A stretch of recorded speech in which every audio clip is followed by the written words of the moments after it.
வணக்கம் மக்களே. இந்த வீடியோவில் நம்ம ஒரு சோகமான செய்தி தான் பார்க்க போகிறோம். சினிமா துறையில் கொடூரமான பக்கம் பாலிவுட் நட்சத்திரங்களுடைய மர்மமான மரணங்கள் இணையதளத்தில் வைரலாகும் செய்தி. வாங்க என்ன தகவல் என்ன செய்தின்னு இந்த வீடியோவில் விரிவாக பார்க்கலாம். அதுக்கு முன்னாடி முதன்முறையாக நம்ம சேனலை ஃபஸ்ட் டைம் பார்க்குறீங்கன்னா சப்ஸ்கிரைப் பண்ணாதவங்களாம் சப்ஸ்கிரைப் பண்ணிக்கோங்க. பெல் பட்டன்ஸ் மூலமிக்கு நம்ம சேனலோட நோட்டிஃபிகேஷனை எனபிள் பண்ணிக்கோங்க. நாங்கள் போடுற வீடியோ எல்லாமே உங்களுக்கு உடனுக்குடனே வந்து சேரும். வாங்க என்ன தகவல்னு பார்க்கலாம். சினிமாவில் கொடிகட்டி பறந்த ரசிகர்கள் மனதில் நீங்காத இடம் பிடித்த நடிகருடைய வாழ்க்கையில் சோகமானதாக அதிகம் இருக்கிறது. ரசிகர்கள் நடிகர்களை மனதில் வைத்து கொண்டாடினாலும் தனிப்பட்ட வாழ்க்கையில் அவங்களுக்கு ஏற்பட்ட மனக்கசப்பான பிரச்சனைகள் காரணமாக, மன அழுத்தம் காரணமாக அவங்க வாழ்க்கை சோகம் நிறைந்ததாக இப்போது வரைக்கும் இருக்கிறது. அப்படி பாலிவுட்டில் அகால மரணம் அடைந்த நடிகர்களை பற்றி இந்த செய்தியில் விரிவாக பார்க்கலாம்.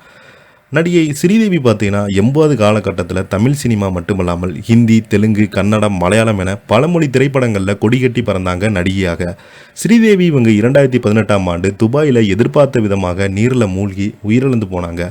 துபாயில் உறவினர் வீட்டர் திருமணத்தில் கலந்து கொள்வதற்காக நடிகை ஸ்ரீதேவி சென்றிருந்த போது அங்கே திடீரென மரணம் அடைந்து போனாங்க. திருமண நிகழ்ச்சிக்கு பின்பு ஸ்ரீதேவி பார்த்தீங்கன்னா ஹோட்டலில் உள்ள தனது அறையில் குளியலறையில் பாத் டப்பிங் மயங்கி விழுந்ததால் அவர் உயிரிழந்திருந்ததாக துபாய் ஊடகங்கள் செய்திகள் வெளியாகியிருந்தது. அடுத்ததாக அவரது ரத்தத்தில் ஆல்கஹால் கலந்திருப்பதாக தடவியல் அறிக்கைகள், பிரேத பரிசோதனை அறிக்கையும் தெரிவித்தாங்க. ஸ்ரீதேவி தலையின் பின்புறத்தில் ஆழமான காயம் ஏற்பட்டதாக ஊடகங்கள் செய்திகள் வெளியானது. இதனை அடுத்து காயம் குறித்து மீண்டும் விசாரணை செய்ய துபாய் அரசு வழக்கறிஞர் செய்யப்பட்டது. அடுத்ததாக நடிகர் குருநாத், பியாஷா மற்றும் காகாஸ்கோ போன்ற புகழ்பெற்ற திரைப்படங்களை இயக்கி நடித்த குருதத் 1964ஆம் ஆண்டு அகால மரணம் அடைந்தார். அதிகப்படியான தூக்க மாத்திரை எடுத்துக்கொண்டதால் உயிரிழந்ததாக சொல்லப்படுகிறது. மன அழுத்தத்திலிருந்து அவங்க இறந்த இத்தனை ஆண்டுகள் ஆன போதும் அவருடைய இறப்பு காரணமாக இதுவரை மர்மமாகவே இருந்து வருகிறது. அடுத்ததாக திவ்யா பாரதி சினிமாவில் பிரபலமாக நடித்து கொண்டிருக்கும் போதே தயாரிப்பாளர் மகன் சஜித் ஆட்னியாவை காதலித்து திருமணம் செய்து கொண்டார். 72 வயதில் சினிமாவுக்கு வந்த திவ்யா பாரதி 2 வருடத்தில் இரவு பகலாக 22 பயணங்களில் நடித்தாங்க. தெலுங்கு, ஹிந்தி என அனைத்து மொழிகளில் முன்னணி நடிகரில் நடித்த டாப் நடிகர் என பெயர் எடுத்தாங்க.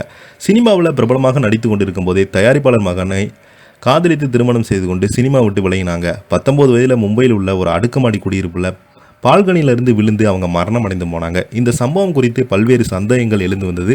சிலர் சதி என்றும் வேறு விபத்து என்றும் கூறினாங்க. திவ்யா பாரதி மரணத்தில் தற்போது வரை மர்மம் இருந்து வருகிறது.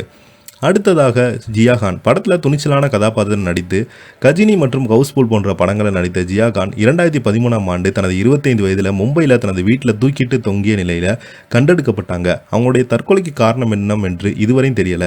அடுத்ததாக பார்வின் பாய் 70 மற்றும் 80 காலகட்டத்தில் புகழ்பெற்ற நடிகையாக திகழ்ந்த பார்வின் பாய் அமர் அக்பர், அந்தோனி மற்றும் தீவார் போன்ற படங்களில் நடித்து சினிமாவுக்கு வந்த குறுகிய காலத்திலே டாப் நடிகை என பெயர் பெற்றாங்க.